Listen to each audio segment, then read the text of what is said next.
16 de julio de 2025, Carlos Guillermo Senra, corresponsal de TLB1, Toda la Verdad Primero de Buenos Aires, Argentina, presentando la continuidad de la serie de especiales Franco 50 años, llegando en el día de hoy a su tercer capítulo en homenaje a la figura de Francisco Franco Bahamonde. En el día de hoy da la impresión de que llega el momento de meternos tanto en reforzar pilares de la historia del franquismo como en lo que se puede llamar la sintonía fina, en un montón de detalles que quizás no estén a la vista, pero que son como los contrafuertes de las catedrales góticas. Quizás parecen no demasiado importantes, pero si no están todo se derrumba. El protagonista del día de hoy, nada menos que Fernando Paz, referido por camaradas nacionalistas como la persona más indicada para reseñar todo lo que hace a la vida de la historia de Franco, que signara 40 años de la gran historia de España, nada menos, y también alguien respetado y reconocido por sus colegas. Bienvenido entonces, Fernando, a TLB1. Un placer, Carlos, un placer saludaros y estar con vosotros, claro que sí.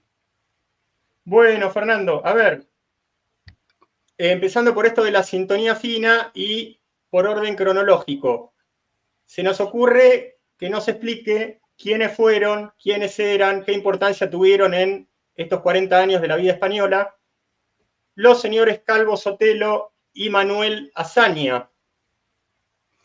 Bueno, Manuel Azaña es el hombre básicamente que trae la Segunda República, como es conocido, fue jefe de gobierno en el primer bienio de la Segunda República, del año 31 al año 33, y después, en 1936, fue presidente de la República. Él fue jefe de gobierno mientras presidente de la República, la primera parte que fue presidente de la República, Alcalá Zamora, ¿no? Que era un hombre, bueno, de derecha conservadora, digamos, liberal, un hombre que podemos situar en, bueno, la categoría actual del centro-derecha, para entendernos, mientras que Azaña era una persona de izquierda, republicana, una izquierda no marxista, una izquierda burguesa, que podemos denominar, pertenecía, aunque no era muy activo, pero pertenecía a la masonería, como muchos de los diputados de la Segunda República en su primer bienio y en el último, en la parte en que la izquierda vuelve a ganar a través del Frente Popular el 16 de febrero del 36, y fue probablemente, junto al Partido Socialista Obrero Español, fue el hombre que tiene más responsabilidad en la deriva de la Segunda República y, por tanto, en gran parte del estallido de la Guerra Civil.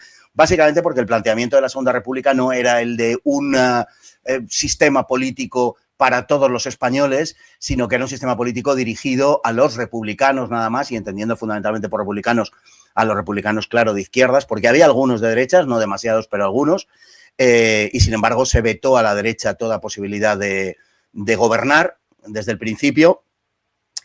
Y tenía una, digamos, una característica ideológica que podíamos llamar, bueno, se correspondía con lo que eran los radicales franceses de la primera mitad de siglo, con lo que fue la Tercera República Francesa o la Primera República Portuguesa. Estaba muy en esa línea, para entendernos, ¿no? Y como digo, pues por tanto responsable por un espíritu fundamentalmente sectario. Él creía que la República, y estaba convencido de eso, tenía que gobernar para los republicanos y a la vez que solo podía ser gobernada por los republicanos.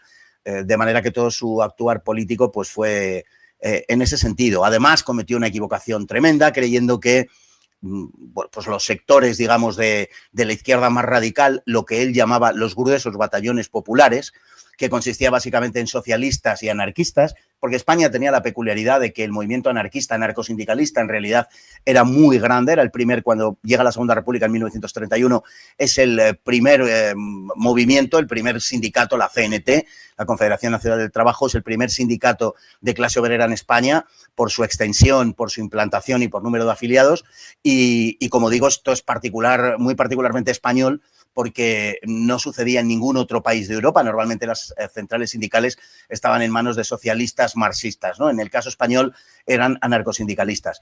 Y creía que la CNT, junto al Partido Socialista y a la UGT, que era la central sindical, la segunda más grande de España cuando llega la República socialista, creía que se iba a valer de ellos para apuntalar su gobierno y para apuntalar su obra de política, ¿no?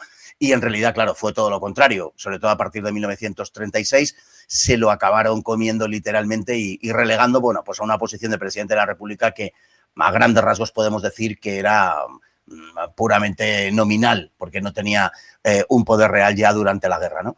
Y bueno, pues como digo, fue uno de los grandes responsables por ese sectarismo que caracterizó su obra política de la deriva de la Segunda República, que terminaría, como sabemos, en una guerra civil. Y en cuanto a Calvo Sotelo, pues Calvo Sotelo fue ministro de la dictadura de Primo de Rivera, era un hombre, digamos que con un perfil tecnocrático en principio, un hombre genéricamente conservador, pero no excesivamente radical desde ningún punto de vista, ayudó sobremanera durante la dictadura de Primo de Rivera y fue uno de los que construyó el Estado durante esos 6 años y medio que duró la dictadura de Primo de Rivera y que fue tremendamente eficiente. Luego, como estaba exiliado, porque los hombres con responsabilidades durante la dictadura de Primo de Rivera no podían estar en España hasta que se le amnistía en 1934, vuelve a España y, bueno, por abreviarlo mucho, digamos que formará el llamado Bloque Nacional y se convertirá de facto en el líder de la oposición, aunque técnicamente no lo era, porque lo era más bien José María Gil Robles, que tenía una posición más, digamos, liberal conservadora, diríamos hoy, una posición más católico-corporativista y estaba más dispuesto, por decirlo así, a encajar el sistema y a jugar en él. Lo que pasa es que no le dejaron, entre otras cosas, pero Gil Robles era un hombre más a la derecha y con unas fuertes convicciones de carácter nacional y católico, ¿no? Y se convirtió, como ya digo, sobre todo a partir del triunfo del Frente Popular en febrero del 36, se convirtió en el jefe de facto de la oposición y un hombre, pues, con, en fin, enormemente resuelto a la hora de plantar cara a los adversarios políticos de la izquierda. En consecuencia, fue asesinado el 13 de julio del 36 por un comando policial, porque tenía miembros de la policía, del cuartel de Pontejos de Madrid, con algún guardia civil también, y algunas personas que, además de esto, habían sido guardaespaldas de los líderes socialistas, sobre todo de Indalecio Prieto, que era uno de los más destacados líderes del Partido Socialista Obrero Español. Claro, este asesinato, que podemos considerar un magnicidio, fue el detonante de la guerra civil, porque fue, por ejemplo, en el caso de Franco, lo que le determinó a unirse a la sublevación. Franco hasta entonces no estaba completamente resuelto a sumarse a la rebelión, creía que había que apurar hasta el último extremo antes de sublevarse, era un hombre muy disciplinado. Y lo que pasa es que el asesinato de Calvo Sotelo, naturalmente, en aquella coyuntura en la cual se habían asesinado a varios cientos de personas por razones políticas, se habían quemado varios cientos de iglesias, el panorama en España, sobre todo en las grandes ciudades, era verdaderamente temible en manos de las milicias de izquierdas. Se habían producido ocupaciones masivas también de propiedades, particularmente en la mitad sur de España, y la España de ese momento, de la primavera del 36, pues ofreció un aspecto verdaderamente tremendo, ¿no? De hecho, se ha hablado de la primavera trágica, porque fue un momento muy difícil, por supuesto, para la convivencia, en primer lugar, y para la propia viabilidad de la sociedad española.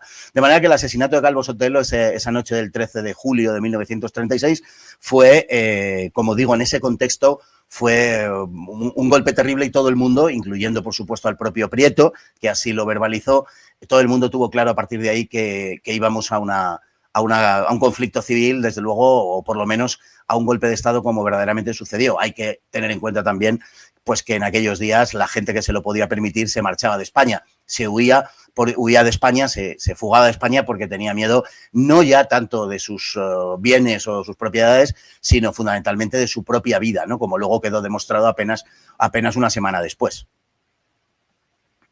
Fernando, desde afuera se huele cierto parentesco con un asesinato, un magnicidio cometido unos 22 años antes, de un príncipe heredero que generara nada menos que la Primera Guerra Mundial, la Gran Guerra.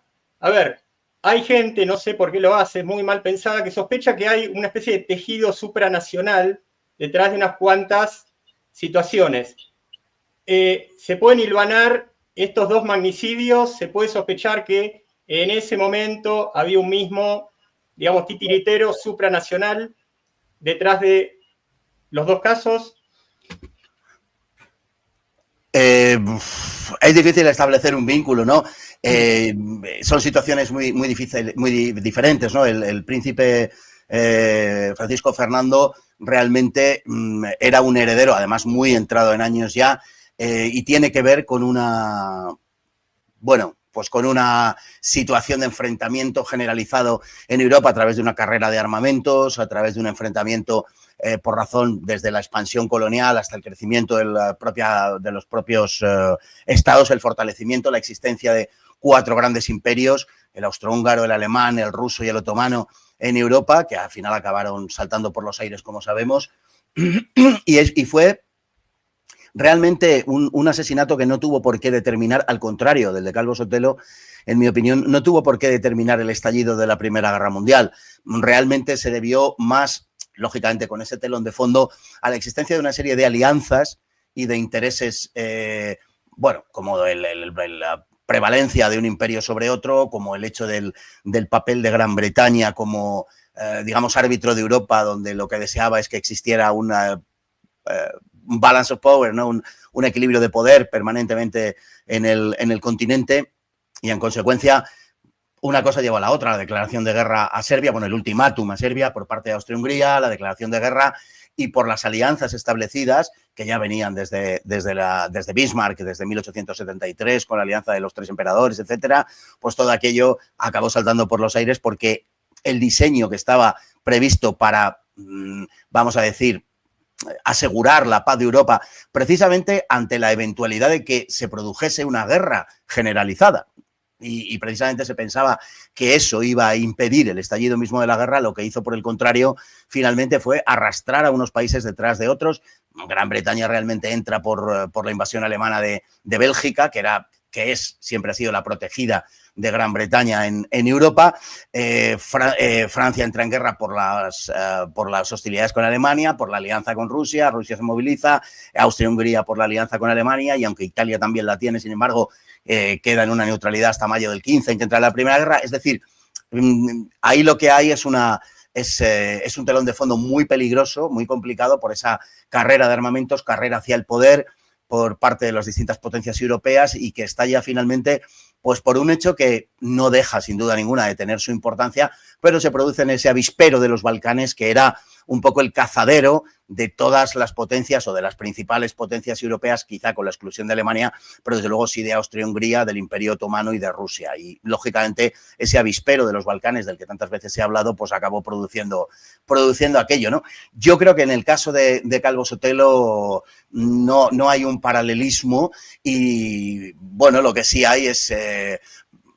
hay que entenderlo, digamos, en la dinámica de un proceso revolucionario que se iba produciendo en España de una manera acelerada, y del cual había fuerzas políticas que no tenían claro cuál era el objetivo, más allá de sembrar el caos y la confusión, pero sí había ya alguna fuerza política que iba adquiriendo una mayor hegemonía y una mayor preponderancia, como era el Partido Comunista de España, que sí tenía, y lo había publicado en febrero de 1936 en Mundo Obrero, que era su publicación oficial, y sí había publicado ya un plan revolucionario para superar la República burguesa.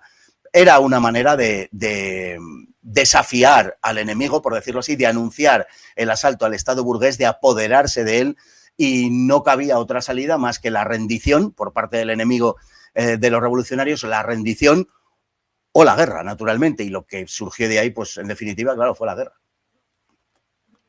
Fernando, hay un señor que signó también mínimamente 40 años de la vida de España, paralelos sugestivamente al franquismo, llamado Santiago Carrillo. Algunos lo refieren como digamos, un delegado literal en los hechos del estalinismo en España. También aparece luego como una especie de princesita, gestora, propulsora de la transición en España. Y bueno, a ver qué nos comenta acerca, brevemente, de este señor, y si realmente las sospechas de algunos investigadores sobre él, de que era efectivamente un agente stalinista, y que la finalidad de ese proceso republicano previo a la guerra civil era llevar a España como enclave soviético en Europa. Bueno, la figura de Santiago Carrillo es bien conocida. Él era miembro del Partido Socialista Obrero Español, su padre lo era también, Wenceslao Carrillo, su padre permaneció siempre en el PSOE y posteriormente, por cierto, Santiago le escribiría a su padre una carta extremadamente dura, insultándole abiertamente, ¿no? Bueno, Santiago Carrillo era miembro como digo, del PSOE y se había pasado al Partido Comunista a comienzos de 1936. Él, junto con otros varios miembros del PSOE, viajaron a Moscú y ahí se convirtieron en, bueno, podemos llamarle, yo creo que sin ningún tipo de hipérbole, agentes de la Comintern, agentes de la Internacional Comunista y agentes además camuflados, porque él permaneció en el Partido Socialista como miembro del PSOE hasta noviembre de 1936. Todo lo que hizo durante ese tiempo lo hizo en su condición de comunista y obedeciendo lógicamente a Moscú, pero lo hacía en el seno del PSOE, en el seno del Partido Socialista Obrero Español. Hay que pensar que desde esa primavera del 36 se constituye la JSU, la Juventud Socialista Unificada, que es una unión de las juventudes socialistas y de las juventudes comunistas. Aproximadamente las juventudes socialistas eran el 90% y las juventudes comunistas eran el 10% restante. Sin embargo, los mandos, los que dirigían las juventudes, los que ocupaban los cargos políticos en las juventudes, se habían repartido 50-50, cuando la proporción real era de 90-10. Bueno, uno de ellos fue Santiago Carrillo. Santiago Carrillo literalmente entregó las juventudes socialistas al Partido Comunista. Fue un proceso que se realizó con respecto al PSOE en toda su ámbito. Existe hoy la documentación, publicada hace ya unos 20 años aproximadamente, por la cual los comunistas no tuvieron necesidad de montar propiamente un potente sindicato propio, porque la UGT, el sindicato socialista, les pertenecía ya a través de la estrategia del entrismo, ¿no? de penetrar dentro de la estructura, y no necesitaron formar, como digo, un sindicato fuerte, sino que se adueñaron de la UGT. De hecho, cuando Moscú les pide cuentas a la dirección del PCE en España de qué está pasando en el mundo sindical, estos le contestan a Moscú diciendo que no se preocupen en absoluto porque la UGT ya les pertenece, ¿no? De manera que fue una entrada masiva por parte del PCE en los órganos del PSOE, del que en gran medida, no completamente, pero en gran medida y sobre todo en los puestos decisorios, se adueñaron, como se vería luego particularmente durante el gobierno de Juan Negrín, ¿no? Que entra en mayo de 1937, ya en plena guerra después de los sucesos de Barcelona. Santiago Carrillo jugó el papel de ser el responsable de orden público en la Junta de Defensa de Madrid, cuando en la guerra los nacionales se acercan a la capital de España, el gobierno de la República huye a Valencia y entonces se queda una Junta de Defensa para la ciudad de Madrid. Bueno, pues el responsable de orden público de esa Junta de Defensa era Santiago Carrillo Solares. Y Carrillo es el que orquesta, aunque no es el único, ni mucho menos, ni el único responsable, pero es el que orquesta las matanzas de Paracuellos del Jarama que se producen en las afueras de Madrid, aproximadamente 4.500 asesinatos en noviembre y principios de diciembre de 1936, y en ese sentido obviamente es el responsable. Después era uno de los principales responsables del Partido Comunista durante la Guerra Civil Española, saldrá de España en marzo de 1939, marchará a la Unión Soviética, que era su verdadera patria, claro, y en la Unión Soviética pues permanecerá durante muchísimo tiempo, muchísimos años, siendo uno de los de los miembros del PCE más afectos a la dirección de Dolores Ibárruri, la pasionaria, que era una acendrada stalinista, una persona de una adhesión inquebrantable a Stalin, lógicamente, hasta que Stalin muere. Stalin muere en 1953, el 5 de marzo, y se produce un periodo aproximadamente de 3 años de una cierta inestabilidad, donde hay varios sucesores, no se sabe muy bien si va a ser Malenkov, Bulganin, Khrushchev. Finalmente, como sabemos, se impone Khrushchev, y a partir del 20 Congreso del PQS, en 1956, el stalinismo es condenado en sus abusos, fundamentalmente en los perpetrados contra el propio Partido Comunista, y entonces se produce un giro en la estrategia del Partido Comunista, lógicamente porque la Unión Soviética ha girado y al compás de ese movimiento, pues el PCE naturalmente le sigue fielmente, es decir, que no disminuye en nada la lealtad a la Unión Soviética, sino que reproduce su comportamiento político. Y a partir de ese momento el Partido Comunista pasa a desempeñar una determinada estrategia diferente a la anterior. Pensemos que en 1944, por ejemplo, el PCE, siguiendo órdenes de Stalin, había orquestado la invasión del Valle de Arán. Estamos en los momentos finales de la Segunda Guerra Mundial, cuando la Wehrmacht ya ha evacuado prácticamente Francia, bueno, desde luego todo el sur de Francia, queda en manos de la resistencia. La resistencia francesa está en gran medida compuesta por muchos izquierdistas españoles, sobre todo comunistas, aunque no solo, y invaden España, pero bueno, en fin, el plan y la estrategia fue terrible, porque además lo hicieron, entre otras cosas, sitios por Navarra, y Navarra era una de las regiones más afectas precisamente a Franco, y Navarra pues era una región campesina, de honda raigambre tradicionalista, con lo cual se encontraron, en fin, con un desastre. A partir del 56, el PCE en España plantea en el exilio, naturalmente, plantea la estrategia de lo que llaman la reconciliación nacional. La reconciliación nacional no es más que propiciar un escenario en el cual el PCE tenga encaje, en el cual pueda entrar el PCE y, por tanto, un proceso democratizador. No se trata en absoluto de que los españoles como tal, de uno y otro bando, se reconcilien. No es esto, sino es ir a una situación política que permita al comunismo desenvolverse y que será, bueno, una de las piedras angulares de la evolución posterior hacia lo que fue reformulado en Europa a través de, fundamentalmente, Enrico Berlinguer y Georges Marchais, como el eurocomunismo, que no era más que, en definitiva, una estrategia, claro, porque los tiempos habían cambiado. Y Carrillo vuelve a España después de, bueno, técnicamente podía haber vuelto a España desde 1969, porque hay una ley de 31 de marzo, en pleno franquismo de 1969, que ordena prescribir todos los crímenes cometidos durante la Guerra Civil, y por tanto técnicamente Santiago Carrillo podía haber vuelto a España sin ningún problema. No lo hace porque sigue dirigiendo un partido ilegal, y es el Partido Comunista, como es lógico, y entonces pues no viene a España, ¿no? Pero no por razón de los crímenes cometidos que, como digo, ya habían prescrito. Volverá en 1976, en fin, orquestando lo que podemos denominar una performance, ¿no? Una actuación bastante ridícula, de la que además tenía perfecto conocimiento el Ministerio de Interior en ese momento, pero en fin, le dejó actuar para no tener que detenerle. Ya había muerto Franco hacía un año y, bueno, le permitió un poco acampar a sus anchas, siempre, bueno, pues supervisado por el propio Ministerio del Interior. Y conseguirá, a través de una serie de, en fin, de actuaciones y de situaciones cuando menos polémicas, conseguirá la legalización del Partido Comunista de España el 9 de abril del 77 con el gobierno de Suárez. Digo que viene precedido de unas actuaciones polémicas porque hubo un asesinato a manos de miembros de un grupo de incontrolados de extrema derecha y todas estas cosas, que estaba conectado con la policía, y ese asesinato, que se produjo en enero del 77, fue la ocasión para que el PCE, todavía en la clandestinidad, pero ya prácticamente público, hiciera una ostentación pública de su ánimo de que en España reinara la convivencia y no se produjo un solo incidente violento.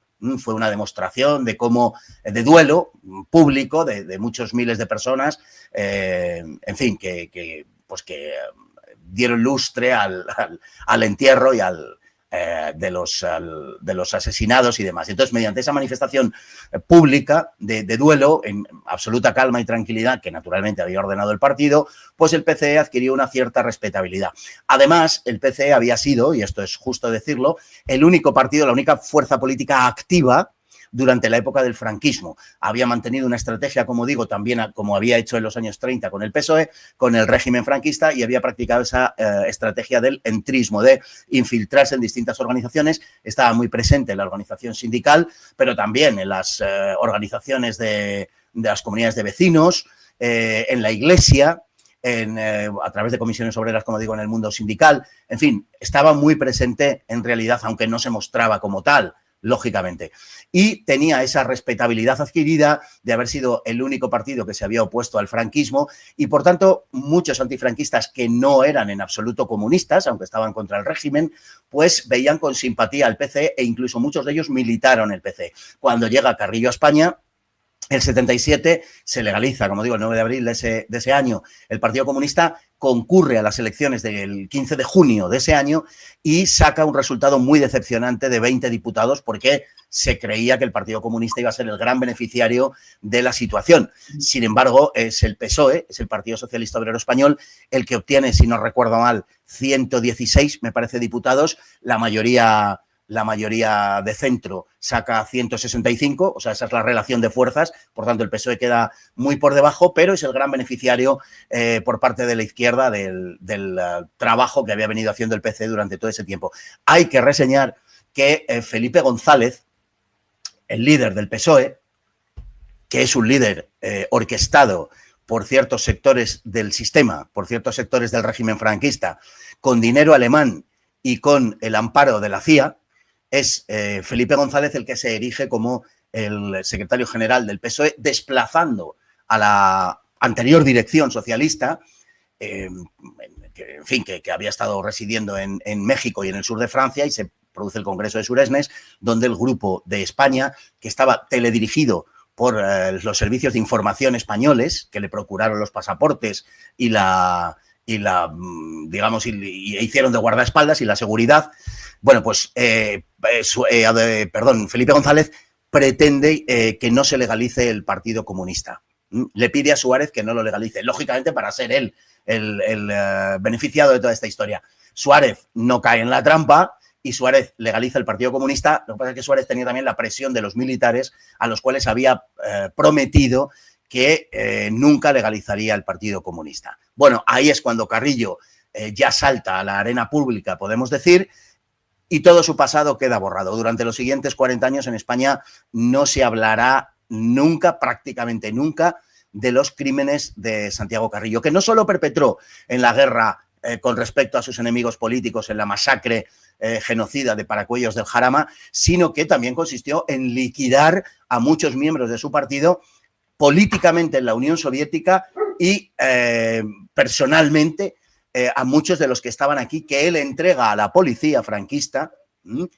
Santiago Carrillo da la orden de entregar a algunos que le molestaban a la policía franquista y también, literalmente, algunos de ellos es posible que fueran incluso liquidados por sus propios camaradas de partido. Bueno, de todo esto no se habla en la España de la transición y de la democracia, y Santiago Carrillo pasa a convertirse, pues poco menos que en una especie de abuelito entrañable al cual rendir homenaje. Fernando sabe que en un momento muy especial, que era principios de 2020, nada menos que a poco tiempo de comenzar esa ola terrible de odio ideológico, histórico, entre otras cosas, entre otros problemas, ahí conducida y que continúa lamentablemente conducida por este señor Sánchez, y un poquito antes del comienzo de la pandemia, tengo la suerte de grabar algo que es realmente un documento histórico, una conferencia sobre las checas de Valencia del señor escritor César Alcalá.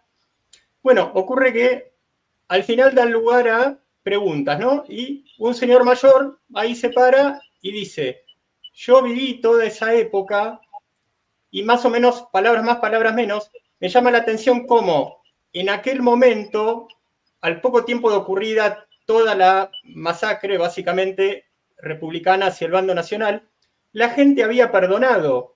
Y decía, ¿cómo puede ser que esté pasando lo que está pasando ahora que continúa pasando? Empezó con el Valle de los Caídos, no sabemos con qué irá a continuar. Bueno, memoria histórica o memoria democrática o lo que fuere. Entonces, a ver, le pido un párrafo acerca de esta cuestión del odio superado, ahora reciclado, parece que fuera peor que en el momento en que debería haber existido, y de por medio sí, o digamos, continuando con eso, puede hilar, cualquier cosa yo me permito recordárselo, el tema de los requetés, que desde algún lado son referidos como la fuerza asesina, represora del franquismo. Bueno, no sabemos lo que va a hacer Sánchez, aunque nos lo imaginamos, porque efectivamente se dedica básicamente a sembrar el odio. Es muy complicado sintetizarlo, lo voy a intentar, pero básicamente es un proyecto de conseguir la hegemonización cultural en la sociedad y establecer un discurso de acuerdo al cual aquí hay buenos y malos, y por supuesto los buenos son ellos y los malos son pues los militares y fascistas que dieron el golpe de Estado en 1936, en fin, transformando la historia en un tebeo, literalmente, en una especie de cómic para niños, pero para niños muy pequeños, porque si no, no hay quien se lo crea, ¿no? Y se trata de atar de pies y manos y de acallar la boca de todos los españoles para que nadie pueda discutir la versión oficial de esto, ¿no? Esto tiene su arranque básicamente, bueno, por supuesto, lleva ya 60, 70 años, pero tiene su arranque fundamentalmente a partir de lo que pasó en España en el año 2004, a partir de la llegada de José Luis Rodríguez Zapatero, cuando se produjo el 11M en España, 200 muertos en los trenes de Atocha y otras estaciones, y el régimen del 78 que se basaba en la idea de la reconciliación, y ahora, si te parece, comento un poquito de esto. Bueno, pues en esa idea de la reconciliación, el régimen del 78 realmente termina en el 2004. Lo que hay ahora es otra cosa, lógicamente emparentado con el régimen anterior, pero lo que hay es otra cosa. Formalmente se mantiene el régimen del 78, pero aunque la estructura se mantiene, ha habido una perversión y una inversión de todo lo que era el régimen, sin que yo diga con esto que el régimen del 78 fuera bueno en absoluto, quede claro. Pero esto es una vuelta de tuerca y esto es una cosa diferente y distinta. Se está llevando a cabo un proceso de subversión muy hondo, muy profundo. Se mantienen las estructuras, se mantienen las instituciones, pero no solamente se las ha vaciado de contenido, sino que además se les da un significado, en muchos casos, contrario al que habían venido teniendo desde entonces, ¿no? Y en ese sentido, la memoria histórica pues forma parte de todo ese entramado necesario para hegemonizar la sociedad en sentido cultural e imponer una visión que es, equivalente a la que se da en otros aspectos, como por ejemplo en la ideología de género y en cuestiones semejantes, ¿no? Obviando y pervirtiendo el significado originario de las cosas. Evidentemente, un hombre es un hombre y una mujer es una mujer, por muy temprano que se levanten, como decimos aquí en España. Es decir, hagan lo que hagan. Bueno, pues nos quieren convencer de que en realidad la condición de hombre o mujer depende de la voluntad de cada cual. Bien, pues igual que han impuesto este discurso que es anticientífico para empezar, y luego además contra toda razón y contra todo sentido, en el plano de la historia han hecho exactamente lo mismo. Lo que les importa no es la historia, sino cómo pueden utilizar la historia para imponer su discurso. Lo que les importa es establecer en cualquier caso, y es el vínculo que une, por ejemplo, la ideología de género que he mencionado antes o la historia, lo que les une es el vínculo de asentar lo que ellos consideran que es la verdad moral. Y por tanto, una vez que asientan esa verdad moral, la ciencia o la historia carecen de importancia. Solo les interesan en la medida en la que pueden ratificar sus apriorismos ideológicos.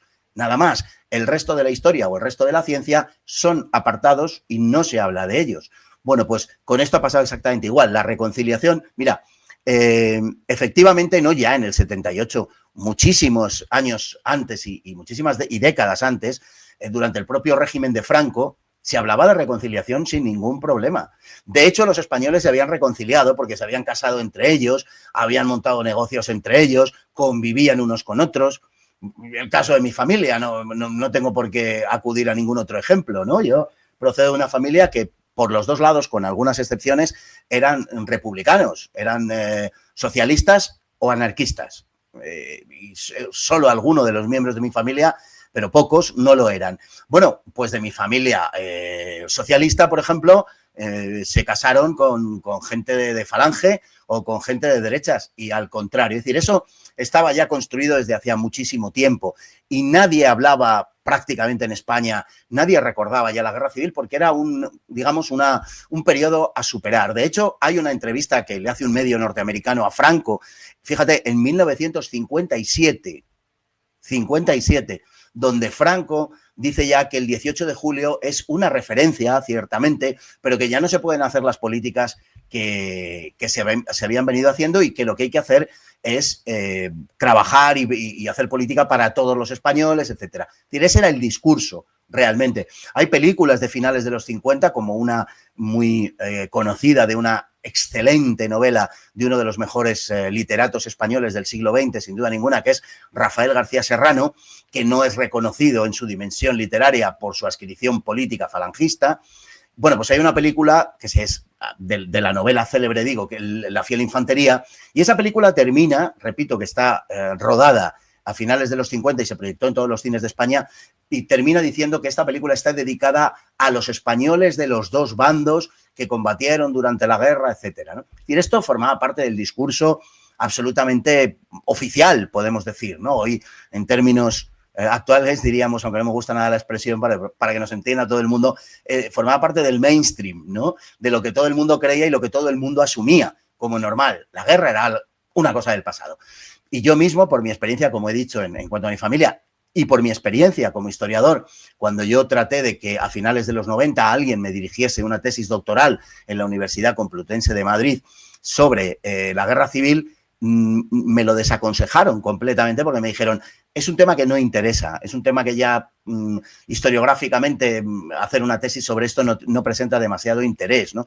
Era algo que me habían venido diciendo en mi familia cuando yo de pequeñito preguntaba en mi casa sobre la guerra civil y me decían, ay hijo, pero ¿para qué quieres tú saber eso? ¿Qué más te das? Eso ya es agua pasada, eso ya no...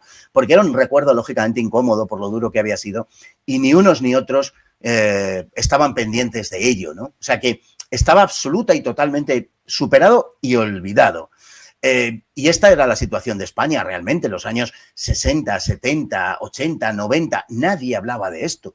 Era un periodo histórico para eruditos, o sea, gente a la que le pudiera interesar, pues como te puede interesar, qué sé yo, el Bizancio de Justiniano, ¿no? Bueno, pues te interesa y tal, pero la gente no va hablando de eso. Bueno, lo que han hecho a partir del año 2000, en torno al año 2000, ha sido desenterrar literalmente, no solamente exhumar en un sentido metafórico, sino en un sentido bien real, exhumar la guerra civil y dedicarse a ajustar cuentas. Algo que no hubieran hecho nunca probablemente sus padres y abuelos, porque no lo hicieron. Porque de hecho cuando uno se lee las memorias de Prieto, Prieto pide perdón por su participación en la Revolución de Asturias de 1934 y eso le honra.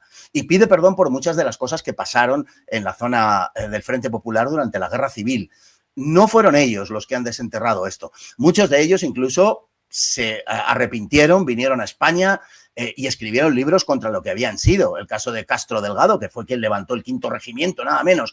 Es decir, el embrión de lo que sería el Ejército Popular de la República durante la guerra, miembro del Comité Central del Partido Comunista, ¿no? Jesús Hernández, el campesino, es decir, hubo mucha gente que se arrepintió y que muchos de ellos además vieron luego lo que era la Unión Soviética y dijeron, Dios mío, lo que hemos estado apoyando, ¿no? Todo eso ya se había superado clarísimamente, pero a partir del 2000 empieza a fraguarse todo este discurso guerra civilista, todo este discurso, toda esta narrativa de desenterrar, de cambiar la música de la reconciliación por la música de la memoria histórica y todas estas cosas, y entienden que pueden utilizarlo en un sentido político e ideológico y lo empiezan a imponer.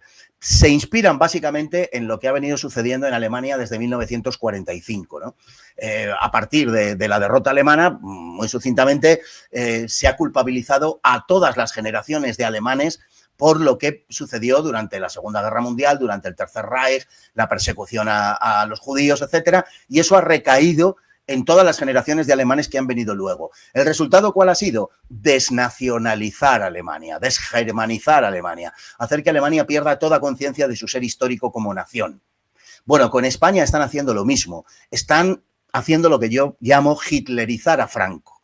Están utilizando a Franco como palanca para deshispanizar España, para desnacionalizar España a través de una transformación de Franco en una especie de monstruo ahistórico que está fuera de la historia. Franco es culpable porque en él convergen pues todas las características del ser español y por tanto eso hay que acabar con ello. España es culpable porque ha dado algo como Franco, de la misma manera que Alemania es culpable porque dio algo como Hitler o como el Tercer Reich. Bueno, pues España es culpable porque una historia que desemboca en Franco es una historia que hay que eliminar. En eso es en lo que se está hoy. Y con respecto a los requetés, bueno, se les ha culpado a los requetés, a los falangistas, pero no a los socialistas y no a los comunistas, o muy poco, o a los anarquistas, etcétera, de lo que pasó durante la Guerra Civil. Los requetés fueron los voluntarios carlistas, los voluntarios tradicionalistas en la Guerra Civil, y si destacan por algo fue por su enorme valor en combate. Básicamente eso es lo que siempre se les ha reconocido. En algunas unidades formaban el abuelo, el hijo y el nieto. Y además procedían de regiones españolas que tenían un problema muy serio de separatismo, y ellos representaban pues la tradición española precisamente en esas regiones. Eso es lo que me parece que es más sustantivo del carlismo y del tradicionalismo, y naturalmente el haber preservado un sentido de lo que es España en la historia y en la tradición de la nación española, del pueblo español. El resto forma parte de ese tebeo en el que han convertido la historia. Fernando, habíamos hablado al principio de la sintonía fina, ahora me permito moverla sobre la obra de Franco y sobre el mismo Franco. Entonces, hay un término que me parece bastante bueno, a que, bueno, vendría a ser movilidad social, referido supuestamente a cuando gran parte de una población o toda una población, digamos que sube un escalón en todo, en posibilidades económicas, de progreso, de educación, de cultura y así sucesivamente. Algunas palabras sobre la movilidad social que hubiera podido generar Franco durante su gobierno. Bueno, la gran transformación de la historia de España tiene lugar durante el franquismo. Esto se puede interpretar y unos le pueden dar un sentido, otros otro, pero lo que es innegable es que la gran transformación de España, de un país indudablemente rural, atrasado, con altísimas tasas de analfabetismo, en algunos casos del 70%, por ejemplo, entre las mujeres, en fin, con un atraso con respecto a Europa que se heredaba de hacía 150 años. Bueno, esto desaparece con Franco. Y esa sociedad que era, como he dicho, pasa a ser una sociedad moderna, industrial, urbana. Este es el hecho objetivo y esto no es discutible. Luego se puede naturalmente interpretar. Y esa transformación se produce por un deseo expreso, por una actitud política expresa de Franco, que en la segunda mitad, viene de muy atrás, pero en cualquier caso en la segunda mitad de los años 50, a través del plan de estabilización y de las medidas que se han tomado antes del propio plan de estabilización, se vienen desarrollando. Comienza ya, Franco se da cuenta después de la guerra, y además Franco era un regeneracionista, o sea, empalmaba con esa corriente de principios de siglo, después del 98ismo, de que España tiene que modernizarse, que España tiene que ponerse a la altura de Europa, que los males de España tienen remedio a través de un proceso de modernización, de aguda modernización, que es lo que tendrá lugar. Y Franco lo que intenta después de la Guerra Civil es industrializar España en primer lugar. España había fracasado durante un siglo en sus proyectos de industrialización, eran proyectos relativamente marginales. Es verdad que en algunas regiones tenían una gran importancia, como en Cataluña, Asturias, Vizcaya y en Madrid, pero en el resto de España prácticamente era algo marginal. España seguía siendo un país esencialmente rural, como digo. Y la industrialización había fracasado durante, bueno, no vamos a entrar en pormenores, lógicamente, pero durante todo el siglo XIX.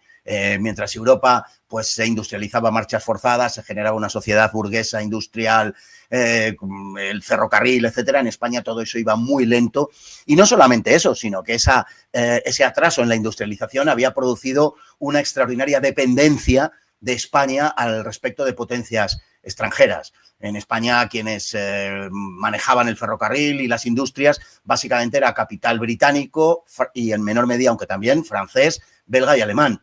Eran los que mandaban aquí realmente, por decirlo de alguna manera. Y Franco se propuso acabar con eso, acabó con eso, con esa dependencia, a través de la creación del INI en 1941, del Instituto Nacional de Industria, y dando un giro completo a lo que había sido la historia de España, ¿no? Y a la dependencia de la historia de España, de la propia España, de países extranjeros. Y se pone en marcha un proceso de modernización. El INI terminará convirtiendo a España en la 9ª potencia industrial del mundo, un país que no tenía más que muy marginalmente industria, que era, como digo, un país agrario, y se convierte en una potencia industrial mundial con crecimientos anuales de la industria por encima del 11%, y con crecimientos globales de la economía en torno a un 7%, un 7 y pico, casi un 8%, que hizo de España en los años 60 el segundo país en crecimiento económico no solo del sector industrial, sino económico del mundo. Después de Japón, era el país que más crecía en el mundo, España, en los años 60, ¿no? Entonces, la transformación que se llevó a cabo pues, fue sencillamente espectacular. O sea, y eso, claro, entrañó también pues cambios en los modos de vida, en las mentalidades, en la forma de aproximarse a la realidad del mundo, como es natural y lógico y como era previsible y como el propio Franco, por otro lado, no ignoraba en absoluto, ¿no? Es el periodo desde que Escipión llega a España, a Hispania, en el siglo III a.C., es el periodo en el que España se transforma de una manera más clara, más notable, más aguda, más acelerada y además de forma cualitativa. Pasa a ser una sociedad completamente diferente de la que habían sido la sociedad ya de los años 60 y no digamos 70, de la de los padres y no digamos nada de la de los abuelos. Por lo tanto, es innegable. Quiero decir, el hecho, el dato, ni los enemigos más acérrimos de Franco lo niegan. El propio Carrillo, el que hablábamos antes, en sus memorias recoge, no sé ahora mismo si es en sus memorias, pero lo he leído de él con seguridad, recoge que cuando él viene, él lo dice de una manera inocente, pero tiene una implicación muy, muy seria al respecto de lo que estamos diciendo. Él dice que cuando llega a Madrid, después, claro, no la veía desde el año 39, y llega al año 76, no reconocía aquella ciudad. Le parecía que era otra, que era diferente, que era otra cosa. Aquello no era Madrid, aquello que él veía con aquellos rascacielos, aquellas avenidas, aquellos parques, con la cantidad de coches que había, de autobuses, el metro, que era mucho más amplio de lo que lo había sido antes, etcétera. Aquello no era el Madrid que él había dejado. Bueno, eso se puede hacer extensivo al conjunto de España. España dio un salto cualitativo como nunca en su historia y por tanto es un periodo verdaderamente revolucionario en el más noble sentido de la palabra. Fernando, tema liderazgo político con, bueno, el alcance que usted quiera darle, pero me permito plantear algunas cosas. A veces despectivamente se habla de la corte de tal persona en relación a que algunos líderes, reyes, presidentes o lo que fuere, más que asesores, que gente que lo apoye en el mejor de los sentidos, que lo estimule, que le dé propuesta, tiene aduladores. Entonces, a lo largo de 36 años, es como que sobró el tiempo para que Franco haya tomado decisiones de todo tipo, incluyendo las más importantes, a las cuales se acaba de referir. ¿Qué sabemos, qué sabe Fernando Paz, nada menos, acerca del estilo de gestión de la decisión política en relación con su entorno? Y si esto fue cambiando, ¿me explico? Sí, Franco, esencialmente, él tenía claro ese proyecto regeneracionista, tenía claro lo que quería hacer con España, se podía hacer de una manera o de otra, lo intentó de varias maneras, de hecho, después de la Guerra Civil, él intenta llevar a cabo un proceso de modernización durante unos meses como se había hecho en el siglo XIX a través de capitales privados, etcétera, ve que no puede, que no hay sociedad civil para sostener eso y le entrega el protagonismo al Estado, porque se necesitan unos procesos de capitalización y de modernización para poder sacar adelante todo eso. Una vez que se consigue, grosso modo 20 años después o 15, 18 años después, ya dará lugar a esa liberalización que generará desde finales de los 50, primeros 60, toda la transformación y el enriquecimiento de España, ¿no? Él, durante todo ese tiempo, la relación que tiene con su entorno y la relación con las fuerzas políticas, yo diría que es puramente utilitaria. Franco utiliza las fuerzas que en cada momento considera que son más aptas para el interés de España. Se equivocaría o no, que eso es otra cuestión y eso es lo discutible, pero utilizó en un principio a la Falange, porque la Falange era la fuerza que se mimetizaba mejor, por decirlo de alguna manera, con quien a finales de los años 30 y en los años primeros 40 triunfaban en Europa y, lógicamente, al tener esa relación más cercana a la Falange, a los movimientos fascistas, pues era conveniente que la Falange tuviera un cierto protagonismo. Nunca le entregó el poder a la Falange, también hay que decirlo. Él mantuvo siempre un equilibrio entre lo que se llamaban las familias del régimen. Después, cuando el año 45 son derrotados, las potencias del eje son derrotadas, Franco emprende un camino diferente, entregando mayores cotas de poder a lo que se llamaban los católicos, de la Asociación Católica Nacional de Propagandistas, grupos que podemos llamar más o menos, no hasta el punto de decir desideologizados, pero con una ideología mucho más acoplable a lo que triunfaba en el mundo, que ponía el énfasis sobre todo en el anticomunismo y en el catolicismo, pero ya no tanto en, digamos, en sentido propositivo, ya no era un corpus doctrinal como el de los falangistas que se basaban en José Antonio Primo de Rivera, ¿no? Y luego fueron entrando diversos elementos con el paso del tiempo, el Opus Dei, ligados a la tecnocracia, a los tecnócratas, que tenían un perfil más técnico. El franquismo, en realidad, aunque tenía unos principios inmutables, podemos decir, el patriotismo español, en un sentido católico de la existencia y de la historia de España, fundamentalmente, aunque era de corte, podemos decir, conservador, con una fuerte tendencia monárquica. De hecho, el año 47 Franco transforma a España en un reino, aunque sin rey. Pero bueno, tenía esas características. La aspiración del franquismo, del sistema, realmente no era, y por eso el franquismo nunca fue totalitario, ni nada que se le parezca, fue un régimen conservador, autoritario. La aspiración del franquismo era la despolitización, la desmovilización de la sociedad. Hay una anécdota muy conocida de Franco, que en cierta ocasión, cuando alguien le planteó un problema que le afectaba por razón de su desempeño profesional, Franco le contestó: haga usted lo que yo, no se meta en política.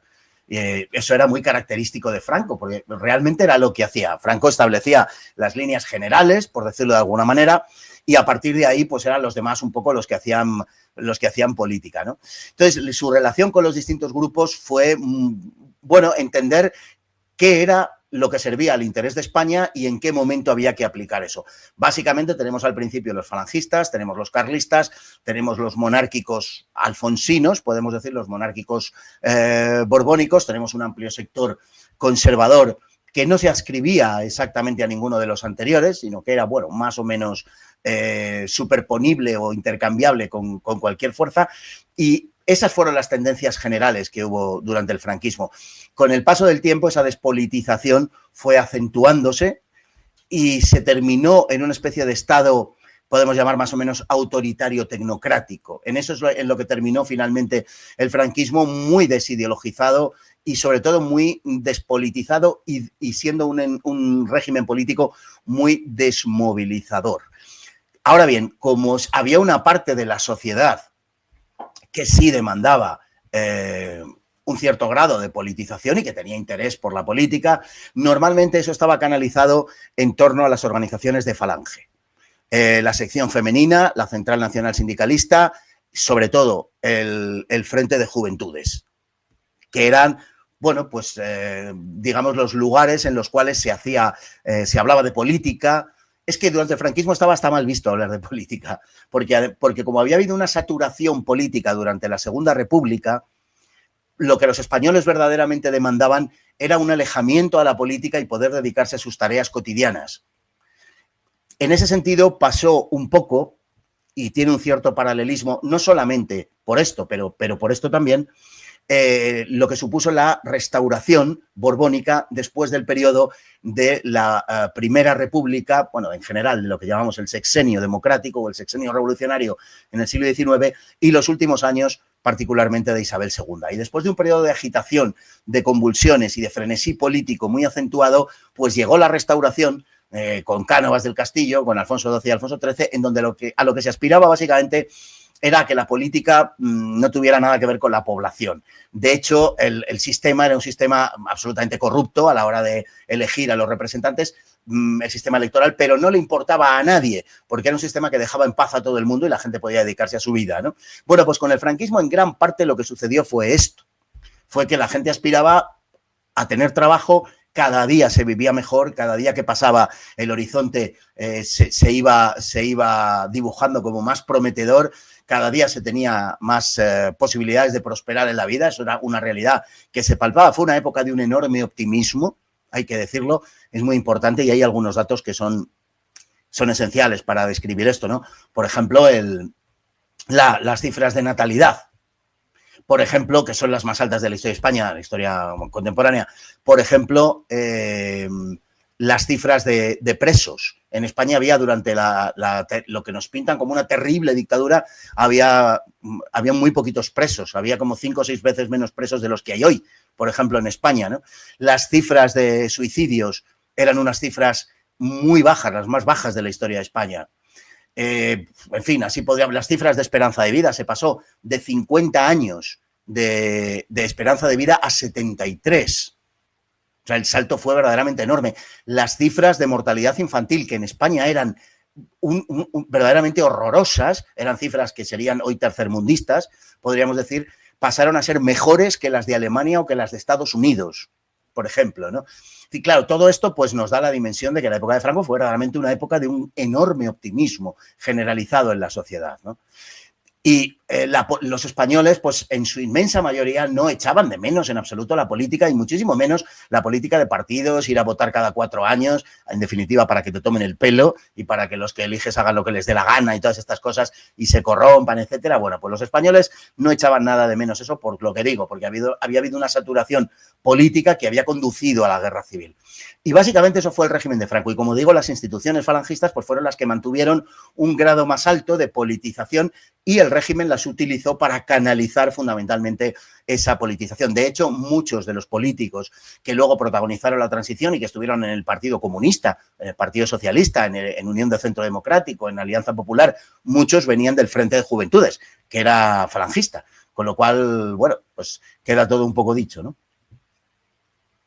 Fernando, estamos rondando la duración habitual de nuestros especiales, recordando al público de TLB1, toda la verdad primero de Buenos Aires, Argentina, que el señor Fernando Paz es escritor de libros de historia y que al menos cuenta con 3 títulos acerca de Franco: Breve historia del franquismo, La neutralidad de Franco y Franco en el banquillo. Entonces, le proponemos como disparador para cerrar su participación, agradecida de antemano, por supuesto, en este especial.